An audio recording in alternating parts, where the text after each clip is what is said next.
하나님의 말씀 히브리서 9장 11절부터 22절까지 말씀입니다. 우리 한 목소리로 봉독하겠습니다. 그리스도께는 장래 좋은 일의 대제사장으로 오사 손으로 짓지 아니한 것 곧 이 창조에 속하지 아니한 더 크고 온전한 장막으로 말미암아 염소와 송아지의 피로 하지 아니하고 오직 자기의 피로 영원한 속죄를 이루사 단번에 성소에 들어가셨느니라. 염소와 황소의 피와 및 암송아지의 죄를 부정한 자에게 뿌려 그 육체를 정결하게 하여 거룩하게 하거든 하물며 영원하신 성령으로 말미암아 흠없는 자기를 하나님께 드린 그리스도의 피가 어찌 너희 양심을 죽은 행실에서 깨끗하게 하고 살아계신 하나님을 섬기게 하지 못하겠느냐. 이로 말미암아 그는 새 언약의 중보자시니 이는 첫 언약 때의 범한 죄에서 속량하려고 죽으사 부르심을 입은 자로 하여금 영원한 기업의 약속을 얻게 하려 하심이라. 유언은 유언한 자가 죽어야 되나니 유언은 그 사람이 죽은 후에야 유효한즉 유언한 자가 살아있는 동안에는 효력이 없느니라. 이러므로 첫 언약도 피 없이 세운 것이 아니니 모세가 율법대로 모든 계명을 온 백성에게 말한 후에 송아지와 염소의 피 및 물과 붉은 양털과 우슬초를 취하여 그 두루마리와 온 백성에게 뿌리며 이르되 이는 하나님이 너희에게 명하신 언약의 피라 하고 또한 이와 같이 피를 장막과 섬기는 일에 쓰는 모든 그릇에 뿌렸느니라. 율법을 따라 거의 모든 물건이 피로써 정결하게 되나니 피 흘림이 없은즉 사함이 없느니라. 아멘. 살아계신 하나님의 말씀입니다. 할렐루야. 하나님 아버지와 예수 그리스도로부터 오는 은혜와 평강이 이 시간 여러분 가운데 함께 하시기를 예수님의 이름으로 축원합니다. 오늘부터 3주 동안 소금이라는 키워드를 가지고 여러분과 말씀을 나누게 될 것입니다. 오늘은 언약의 소금이라는 제목으로 말씀의 은혜를 나누도록 하겠습니다. 방금 읽은 본문 말씀은 3주간 나눌 말씀의 모든 내용을 다 포함하고 있습니다. 몇몇 구절들은 오늘 설교의 내용과 관련이 없는 것처럼 그렇게 느껴지실 수도 있을 거예요. 그러나 오늘 본문은 성경이 말하는 이 소금이라는 것의 의미를 설명하는데 빼놓을 구절이 하나도 없습니다. 그래서 이것을 염두에 두시고 3주간 이 말씀을 묵상하시면서 성경이 말씀하고 있는 이 소금이 무엇일까? 그 진의에 대해서 여러분들도 스스로 한번 탐구해 보시는 그런 시간이 되었으면 좋겠다 하는 말씀을 드립니다. 오늘 본문 말씀을 이렇게 길게 읽었는데 무슨 말씀인지 한 번에 잘 와닿지 않으시잖아요. 무슨 말씀이냐면 성경은 구약과 신약으로 되어 있죠. 구약은 옛 언약, 신약은 새 언약인데 구약은 뭡니까? 이 새 언약에 대한 모형으로 주어진 거죠. 그래서 구약이 이 신약을 설명하고 있는 겁니다. 그러면 신약은 무엇입니까? 이 모형이 설명하고 있는 원형이 되겠죠, 원형. 예, 오늘 그거를 얘기하는 거거든요. 이 성경이 하나님께서 우리에게 어떠한 언약이라는 것을 주셨는데 그 언약의 원형이 바로 오늘 본문 말씀이다. 그 본문 말씀에 그 언약의 원형에 대해서 기록되어 있고 그 원형을 구약에서는 어떻게 말하고 있을까? 어떠한 모형으로 말하고 있을까? 이러한 것들을 좀 알아보게 될 겁니다. 그래서 오늘은 다음 주, 다다음 주의 말씀에 대한 어떤 서론이다 생각하시고 그렇게 들으시면 좋겠고요. 조금 지루할 수도 있고 딱딱할 수도 있겠습니다만은 그래도 오늘 아주 중요한 가치를 여러분들에게 말씀드릴 테니까 정신을 집중하시고 말씀을 따라오셨으면 좋겠다는 부탁을 드리겠습니다. 말씀을 듣기 전에 노래 한 곡을 여러분들에게 들려드리겠습니다. 한번 들어보십시오. 옛날에 소금 인형이 살았습니다. 처음으로 바다를 보게 되었던 날, 소금 인형은 사랑에 빠져버렸습니다. 바다가 무언지도 모른 채 바다야, 넌 뭐니? 소금 인형이 물었습니다. 난 나야. 너가 너인 것처럼 날 알고 싶다면 네 발을 나에게 담그어 보렴. 그러면 나를 알 수 있단다. 바다를 알고 싶었던 소금 인형은 바다의 말대로 발을 밀어 넣었습니다. 그렇지만 바다를 알 수가 없었습니다. 담그어버린 발만이 바다 안으로 녹아들 뿐. 바다야, 그래도 난 널 모르겠어. 그럼 몸을 던져보렴.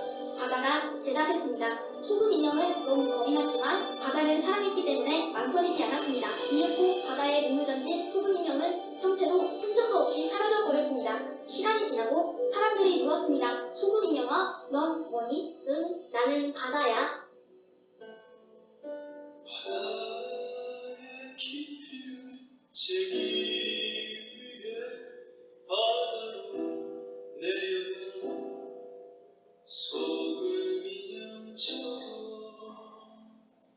당신의 깊이를 알기 위해 나는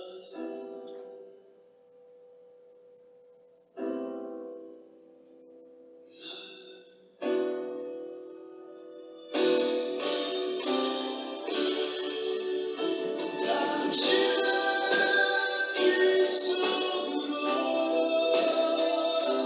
뛰어든 나의 마음 소금 인형처럼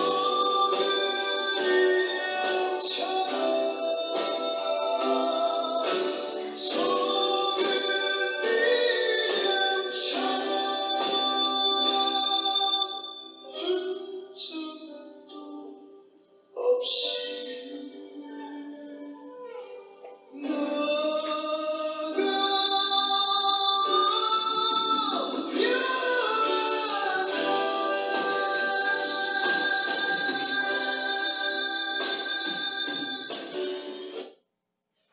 자, 어떻게 들으셨어요? 자, 어떻게 들으셨어요? 난데없이 설교 시간에 이 목사가 정신이 어떻게 됐나 유행가를 틀어주고 이런 생각을 하셨을지도 모르겠습니다. 뭔가 이유가 있으니까 들려드렸겠죠? 이 노래는 대한민국 대표 민중가수 안치환 씨가 시인 류시화 씨의 소금인형이라는 그 시에 곡조를 붙여서 부른 노래입니다. 류시화 시인이 현재 어떤 종교를 갖고 있는지 저는 잘 모릅니다만 그의 시를 보면 진리를 갈구하는 구도자적인 그 색채가 짙게 깔려 있습니다. 그는 꽤 오랜 시간 동안 인도로 구도 여행을 떠났다고도 하죠. 그래서 명상에 심취해서 명상 관련 서적들도 다수 번역을 했다고 합니다. 제가 신학대학원 시절에 한 학기 동안을 불교라든지 도교라든지 타 종교 관련 서적들을 읽는데 좀 심취했었습니다. 다른 뜻은 아니었고 목회하는데 좀 필요할 수 있겠다라는 그런 필요에 의해서 제가 관심을 가졌던 것입니다. 그때 티벳의 사자에서라든지 장자의 도를 말하다라든지 이런 책들을 접하게 됐는데 번역자가 류시화인 거예요. 그래서 내가 아는 그 류시화 씨가 맞나? 이렇게 찾아보니까 그분이 이 시인이 하셨더라고요. 그래서 인상이 깊었었습니다. 류시화 시인은 진리에 대한 관심이 참 많았던 것 같아요. 그리고 오늘 안치환 씨가 부른 이 시, 이 노래에서도 마치 이 시인은 모든 진리를 다 깨달은 것 같은 그런 느낌을 받지 않습니까? 물론 그가 어떤 마음으로 이 시를 썼는지는 알 수는 없지만 적어도 그는 진리가 무엇인지에 대해서 근접하게는 깨달았다라는 걸 알 수 있습니다. 근접하게는 깨달았어요. 저도 이 노래를 들으면서 한 10번 정도 들었거든요. 계속 눈물이 나는 겁니다. 그 이유는 이 노래가 저에게 복음으로 들렸기 때문이에요. 류시화 시인과는 조금 다른 의미였겠지만 복음으로 들렸습니다. 그리스도인이 궁극적으로 추구해야 할 인생의 도, 인생의 가치가 이 노래에 다 들어있고 마침내 우리가 도달하게 될 그 결과에 대해서도 분명히 이 노래가 말해주고 있다 하는 것을 제가 느꼈기 때문에 그 어떤 찬양보다 더 은혜롭게 이 유행가를 들었습니다. 소금 인형이 바다의 깊이를 재기 위해 몸을 던졌고 이내 몸이 녹고 말았습니다. 소금 인형은 애초에 바다의 깊이를 잴 수 없는 존재죠, 여러분. 그러나 바다에 뛰어든 소금 인형의 이름이 더 이상 소금 인형이 아니라 어떻게 됐죠? 바다가 된 거예요. 다 녹아버렸어. 소금 인형으로서는 바다의 깊이를 알 수 없었지만 이제 바다가 되었으니 모든 것을 다 알게 될 거예요. 그죠? 사랑이라는 깊이를 알기 위해서 시인은 사랑하는 존재에 어디로 뛰어듭니까? 피 속으로 뛰어들어요. 소금 인형이 바다에 녹았듯이 그도 그 피 속에 다 녹아버립니다. 흔적도 없이. 피 속에 녹아든 그의 이름은 이제 어떻게 바뀔까요? 사랑하는 자 속에 흐르고 있는 피라는 이름으로 바뀌겠죠? 내 안에 그가 있고 그 안에 내가 있게 되는 온전한 연합, 온전한 하나를 그 피 안에서 이루게 되는 거예요. 그때 그 사랑이 무엇인지 온전하게 깨닫게 될 겁니다. 아니, 그가 그 사랑이 되어버린 거 아니겠어요? 피로 하나가 되어버렸으니. 소금 인형이 바다가 된 것처럼. 여러분, 많은 신앙인들이 예수를 믿는 믿음을 가지고 세상에 뛰어들어서 그 세상에 나를 녹여내는 것, 그렇게 그 세상을 품고 이해하는 것을 사랑이라고 생각해요. 그것을 성도가 살아내야 하는 소금의 역할이다. 교회가 이렇게 가르치기도 하죠. 세상 속에 나를 녹여내어 세상이 부패하지 않게 하는 것이 성도의 역할이다. 이렇게 말합니다. 세상이 좋은 맛을 낼 수 있도록 나를 녹여서 세상에 헌신하는 것이 성도들이 행해야 할 착한 행실이다. 내지는 그것이 사랑이다. 이렇게 우리가 가르치고 또 우리도 그렇게 생각을 하는 것이요. 세상 개념에서는 그것이 착한 행실이 맞고 그리고 사랑이 맞습니다. 또 우리 성도도 그렇게 살아야 되는 게 맞죠. 근데 성도만 그렇게 살아야 되나요? 다른 불신자들은 그렇게 살면 안 되나요? 다 그렇게 살아가야 되죠, 사실은. 모든 인간이. 성경이 다른 모든 사람들도 행해야 할 그것이 사랑이다, 그것이 진리다라고 말하지는 않을 거예요.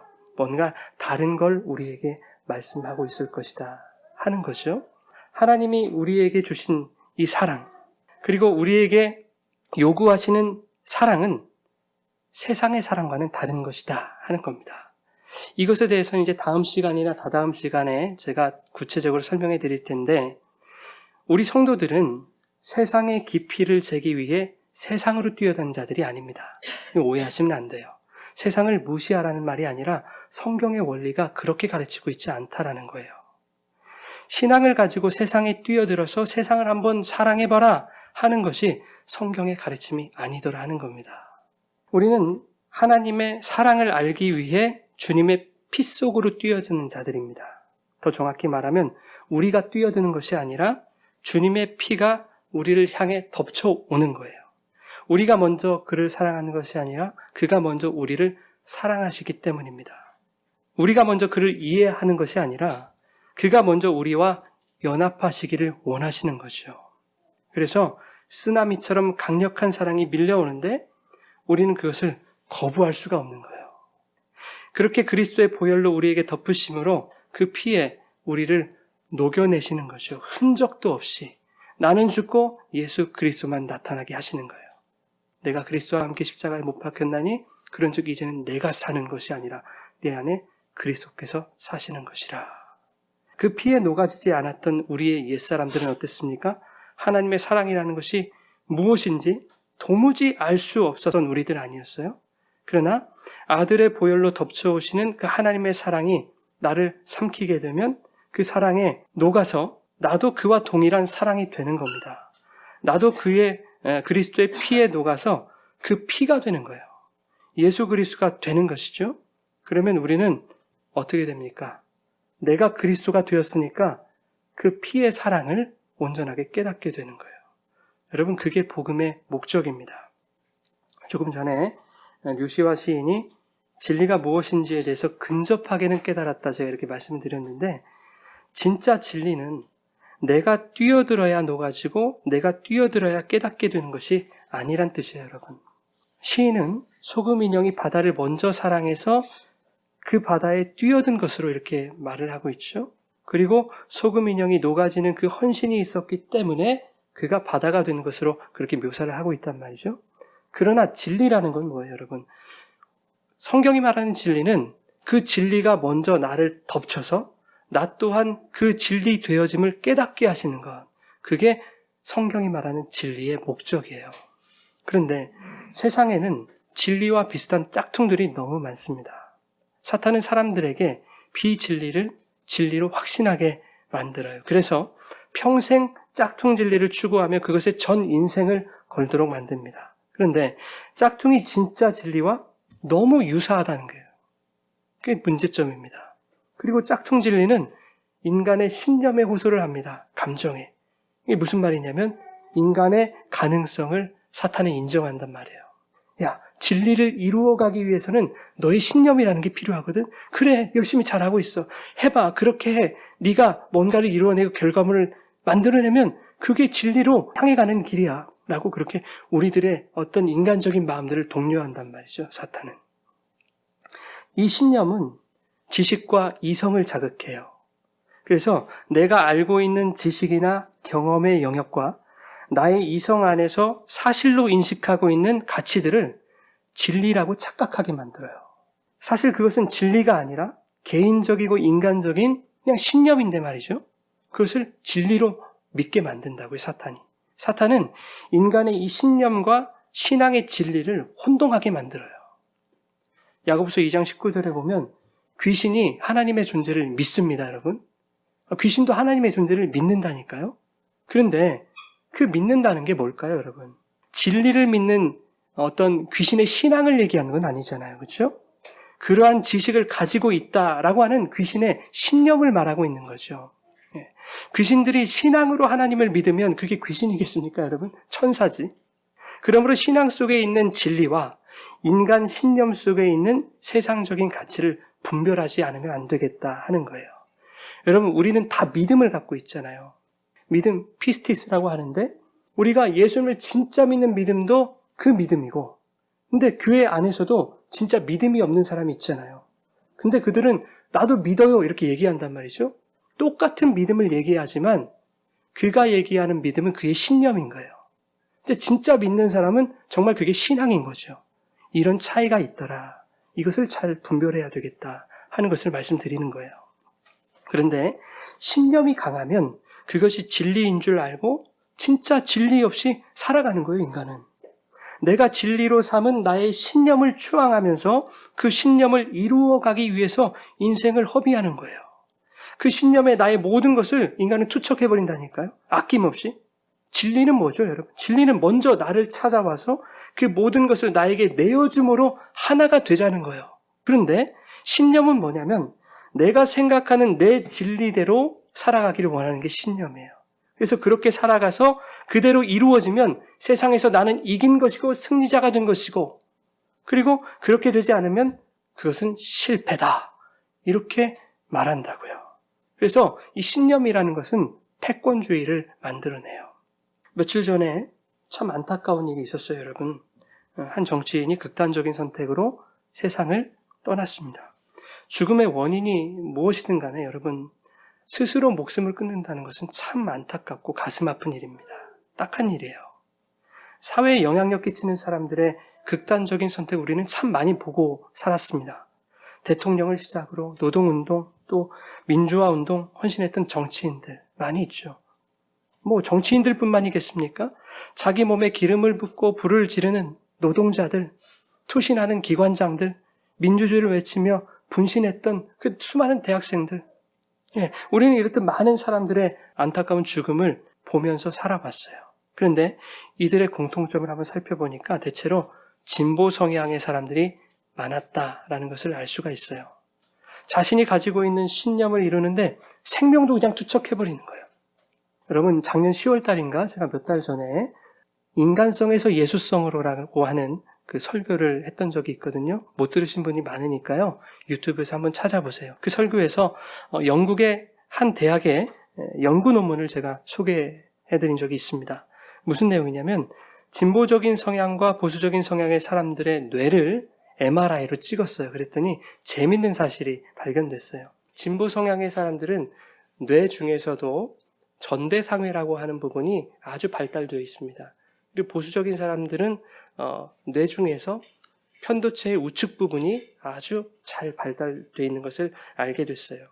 전대상회가 발달한 이 진보적인 사람들은 대체적으로 도전과 개혁을 두려워하지 않는 성향들입니다. 우측 편도체가 발달한 이 보수적인 사람들은 생존에 대해서 매우 민감한 성향을 띠고 있었습니다.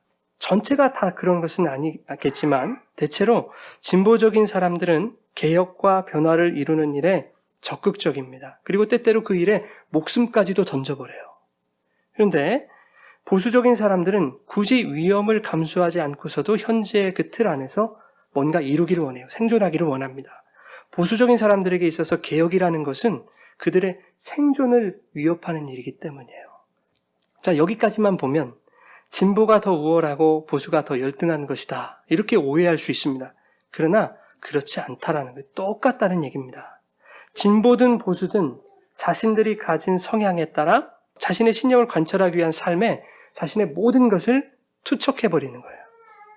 말들은 국민을 위하고 또 사회를 위한다고는 하지만 물론 뭐 그런 면도 없지 않아 있겠습니다만은 그러나 결국 그들 각자는 나와 우리의 안위 그리고 패권을 쟁취해야 된다라는 그러한 가치관을 가지고 살아가는 거예요. 그리고 그 가치관에 따른 행동 양식에 따라 살아가는 것뿐입니다. 그것을 진리로 믿으면서 그렇게 살아간다고요. 사람들은.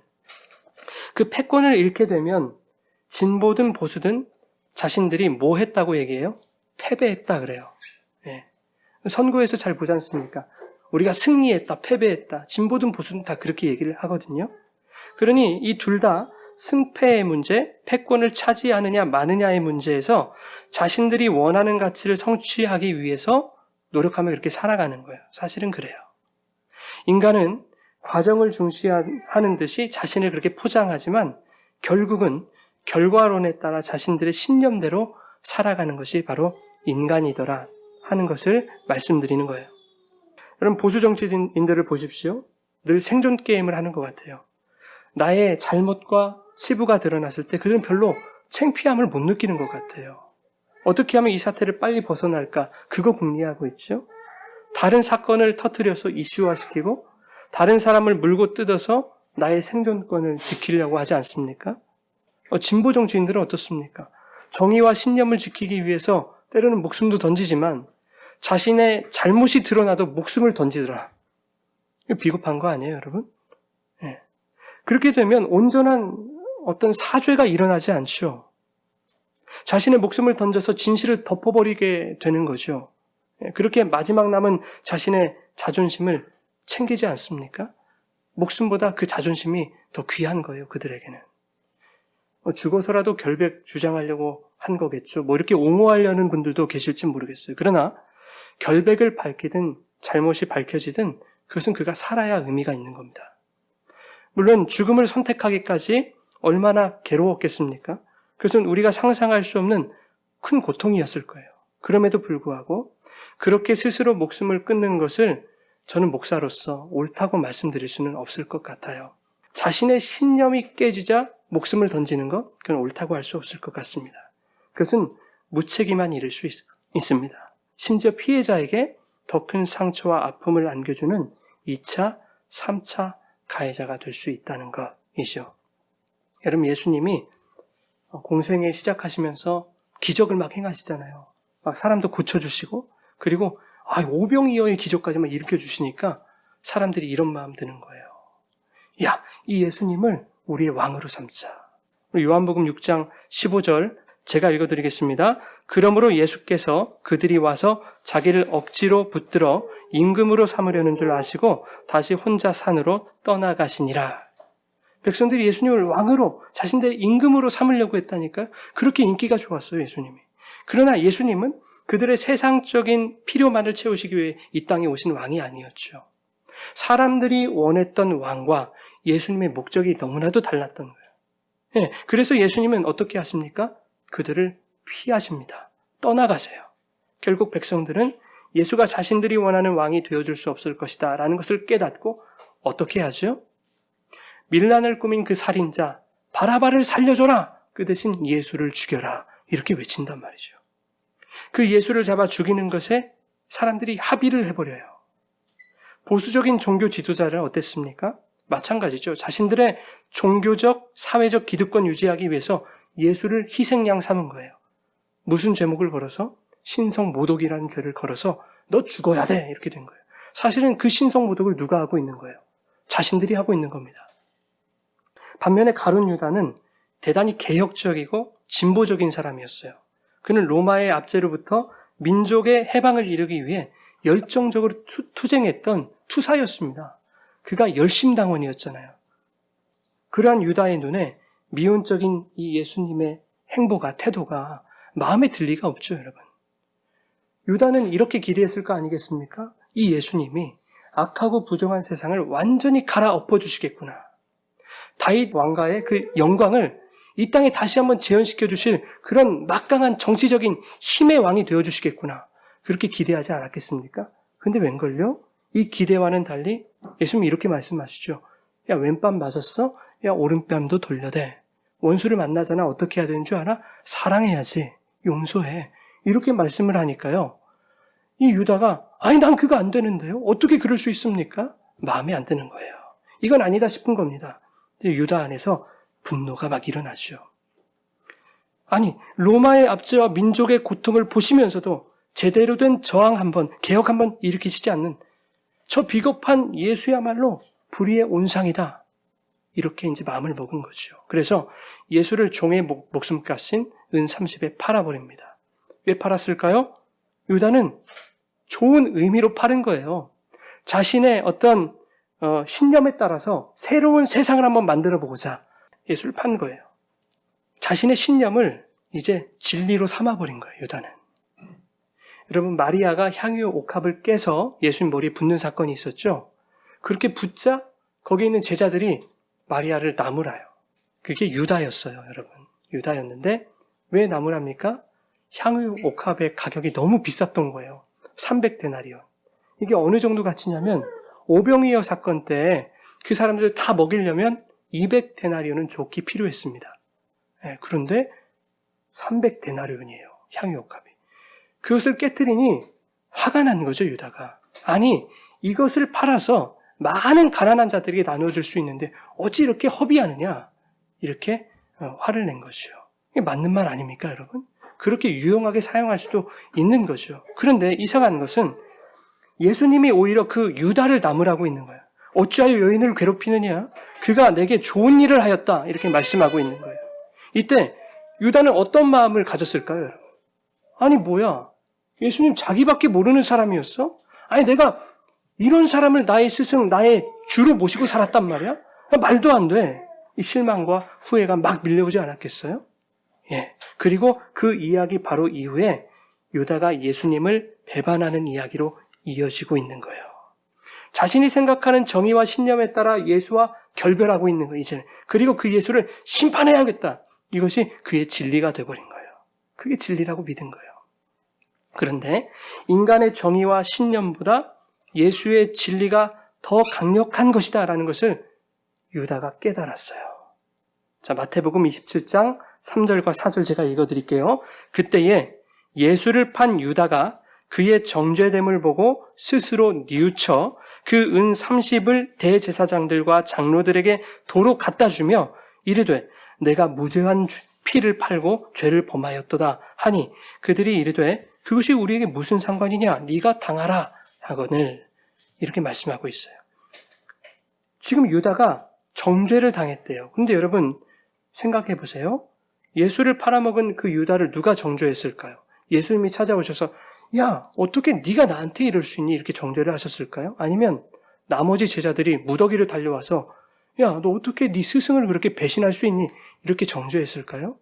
아니면 예수의 몸값을 지불했던 대제사장들과 장로들이 야 너 잘못했어 이렇게 정죄했겠습니까? 그렇지 않죠.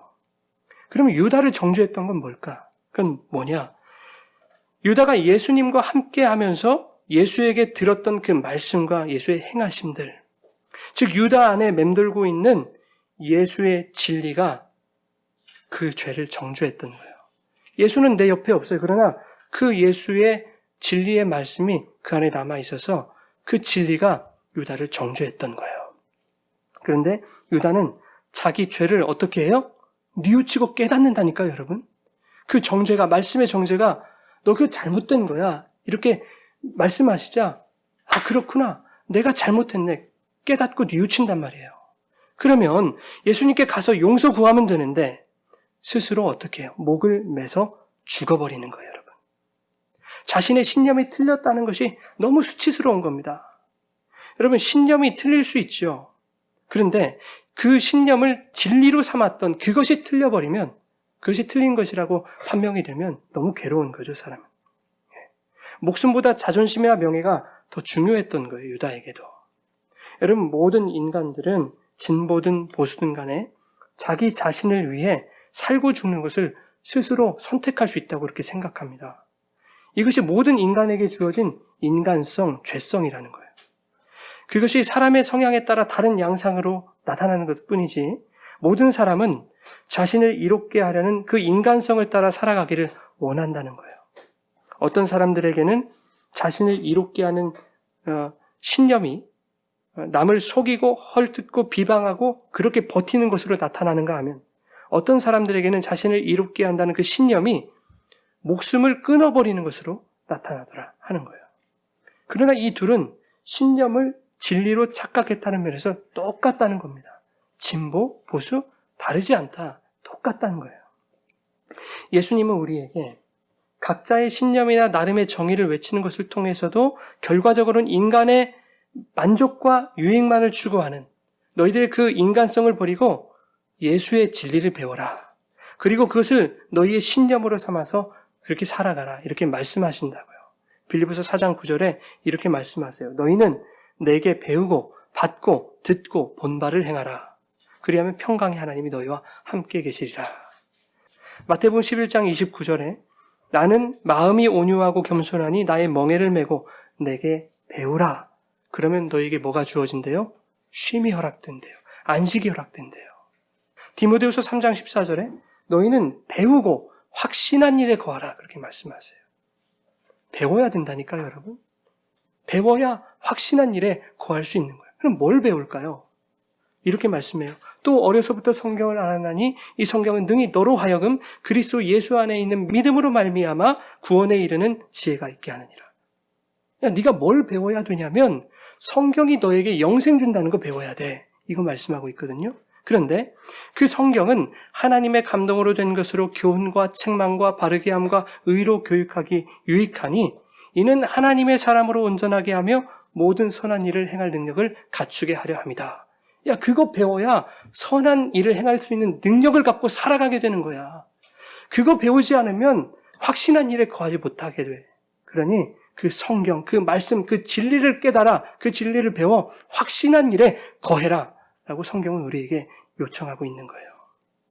여러분, 진리의 목적은 옳고 그름을 나누거나 편가르기 위한 것이 아닙니다.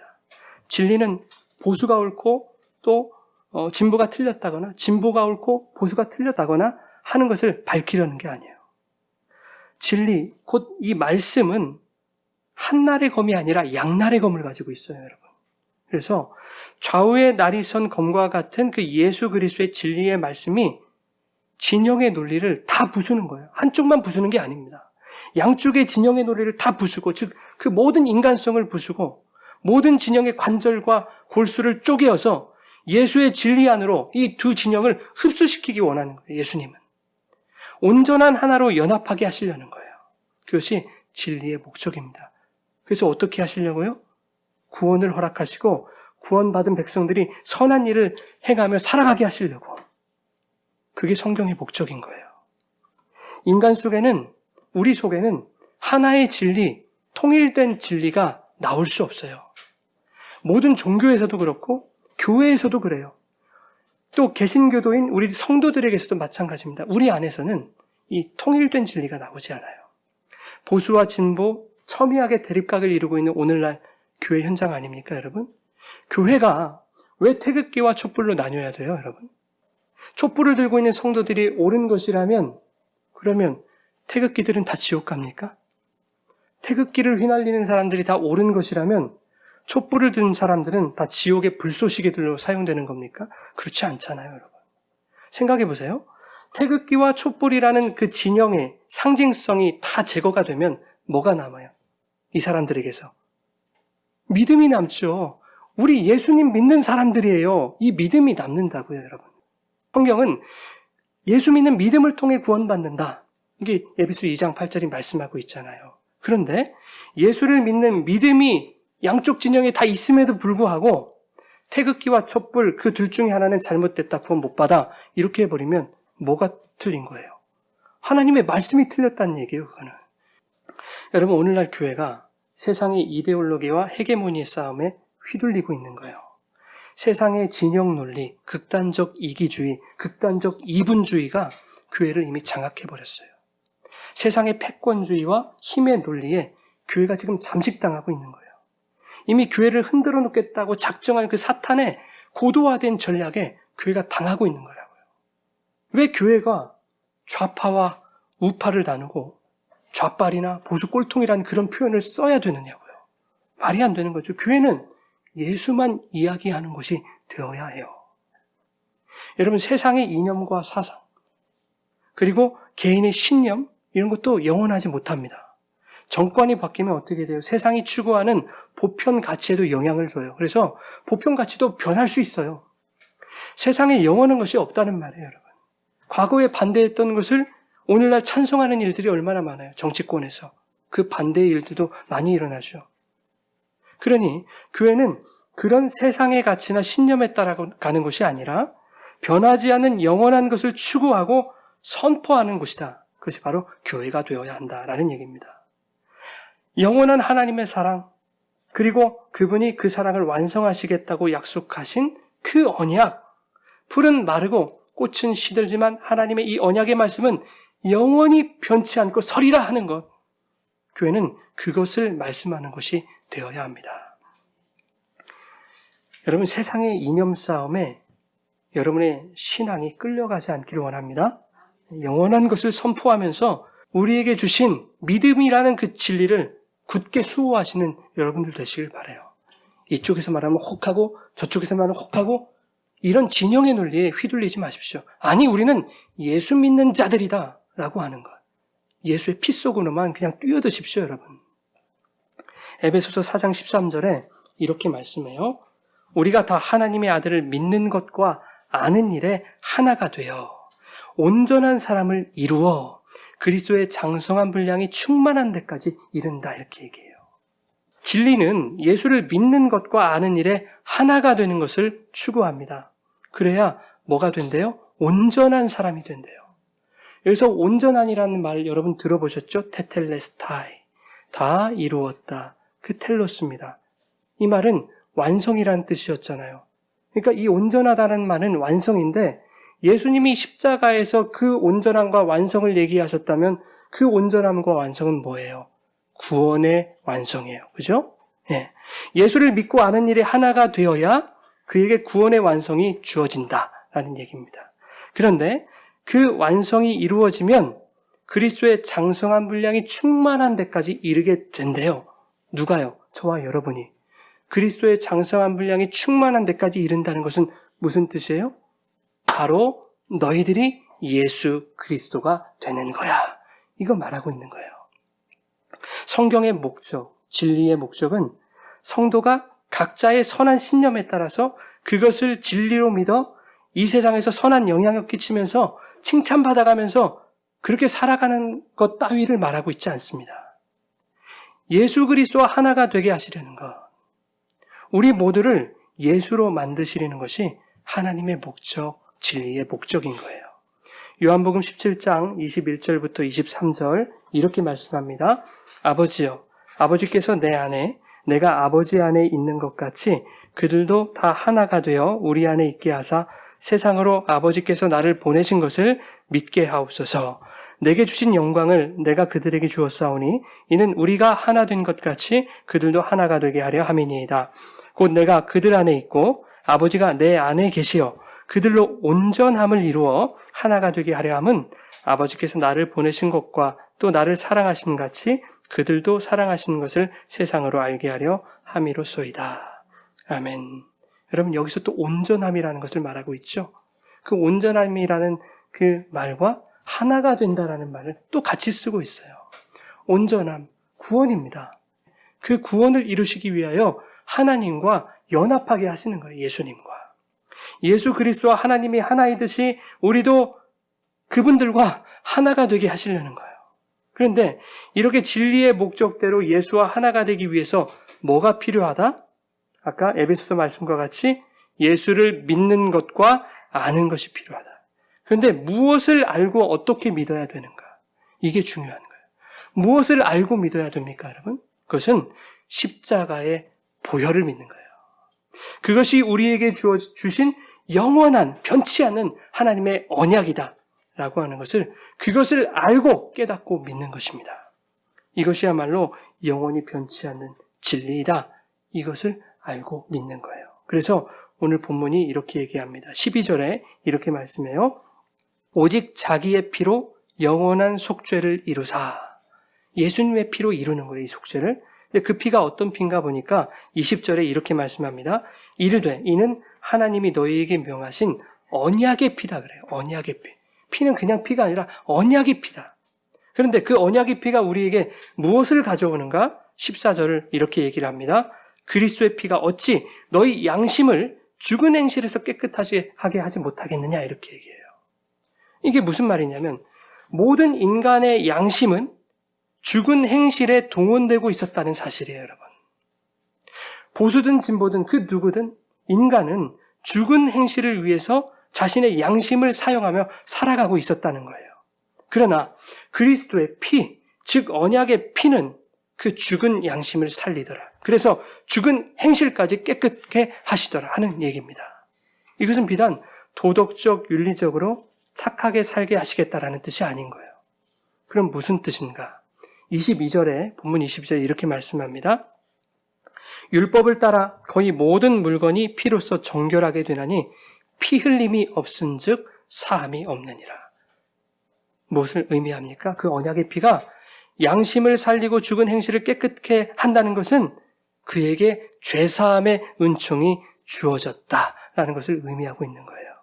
그 피가 우리의 모든 인간의 양심을 녹여서 그 피가 원하시는 대로만 살아가기를 추구하게 만드시는 거예요.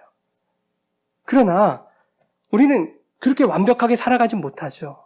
그럼에도 불구하고 그 피는 우리로 하여금 그 피가 원하는 삶의 방향성을 바라보며 살아가게 만드신다고요. 완벽하게 살지는 못할지라도 이전에 나의 신념대로 나의 만족과 유익만을 위하여 살아가려고 했던 그러한 삶의 양식은 이제 끊어지게 되는 거예요. 적어도. 그러한 나의 신념대로 살아가려고 했던 그러한 마음들이 내 안에서 일어날 때 아이고 내가 잘못했네. 하나님 앞에 회개해야지. 이런 마음 들게 하시겠다는 거예요. 여러분. 그 언약의 피로 말미암아 그 피에 우리를 녹여주심으로 말미암아 이제 우리에게 하나님의 진리대로 살아갈 수 있는 그런 마음들을 허락해 주시겠다 하는 이야기입니다. 이것을 본문 15절에 이렇게 얘기하죠. 죄에서 속량하려고 주구사 부르심을 입은 자로 하여금 영원한 기업의 약속을 얻게 하려 하심이라. 무엇으로? 예수 그리스도의 보혈의 피로 말미암아. 그래서 그리스도의 피가 영원한 약속, 영원한 언약인 것입니다. 이 영원한 언약을 구약에서 뭐라고 하냐면 소금 언약, 언약의 소금이다. 이렇게 얘기하고 있는 거예요. 예수 그리스도 피라고 하는 언약의 원형을 구약에서는 소금으로 설명하고 있는 것이다. 이 얘기하려고 소금 인형 틀어드린 거예요. 여러분, 소금은 1000년이 지나도 10,000년이 지나도 변하지 않아요. 소금에서 짠맛이 빠질 수 있습니까? 빠지지 않아요. 소금이 녹는 거겠죠, 여러분. 소금에서 짠맛이 상실되면 그 소금이 아닌 거예요, 원래. 소금은 변하지 않아요. 그래서 영원을 상징합니다. 그것처럼 예수의 피도 변하지 않고 영원하다는 것을 말씀하고 있는 거예요. 예수의 피로 주어진 하나님의 언약은 영원하다라는 것을 오늘 말씀하고 있는 것입니다. 그래서 그리스도의 보혈로 말미암은 그 언약을 소금 언약이다. 이렇게 말씀하고 있는 거예요. 우리 말씀 두 구절만 한번 볼까요? 역대하 13장 5절, 역대하 13장 5절 제가 읽어드릴게요. 이스라엘 하나님 여호와께서 소금 언약으로 이스라엘 나라를 영원히 다윗과 그의 자손에게 주신 것을 너희가 알 것 아니냐. 민수기 18장 19절에도 이렇게 말씀합니다. 이스라엘 자손이 여호와께 거제로 드리는 모든 성물은 내가 영구한 몫의 음식으로 너와 내 자녀에게 주노니 이는 여호와 앞에 너와 내 후손에게 영원한 소금 언약이니라. 이렇게 말씀해요. 이 말씀들에 대해서는 다음 주 다다음 주에 설명이 이렇게 될 겁니다. 무슨 말씀이냐면 오늘의 핵심은 이겁니다. 예수 그리스도의 보혈의 피가 바로 소금 언약, 변하지 않는 우리에게 주신 영원한 진리의 말씀이고 진리의 언약이다 라고 하는 것을 오늘 우리에게 말씀해 주세요. 말씀을 맺겠습니다. 오늘 말씀은 서두에도 말씀드렸듯이 다음 주 다다음 주를 위한 어떤 서론격인데 그럼에도 불구하고 매우 중요한 가치를 말씀드렸어요. 여러분, 세상에 변하지 않는 것이 없습니다. 아무리 뛰어난 지식도 사상도 도덕적 윤리적 가치도 다 변해요. 여러분 질량 보존의 법칙 아시죠? 연력학 제2법칙인가요? 고등학교 때 배웠잖아요. 질량은 변하지 않잖아요. 근데 그것이 아인슈타인에 의해서 깨지지 않았습니까? 핵 반응을 통해서는 질량이 변하더라. 그래서 에너지 보존의 법칙 이렇게 얘기를 하죠. 여러분 고대에는 지구가 중심이라고 생각했어요.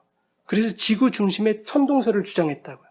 그 신학자들을 그렇게 얘기하고 고대 철학자들이 다 그렇게 얘기하고 믿었다고요. 그것을 부정하면요 이단 시비를 붙였어요. 그럴 정도로 그것은 진리였다고요 그들에게. 그런데 중세 때 코페르니쿠스라는 사람이 다른 얘기를 해요. 지구가 중심이 아니야. 태양이 중심이야. 이렇게 얘기를 하는 거예요. 근데 우리는 그것을 진리로 받아들인단 말이죠. 당시에는 절대 변하지 않을 진리로 믿었었던 것이 여러분 어느 순간 변하게 돼요. 세상은 영원하지 않아요. 모든 건 변합니다.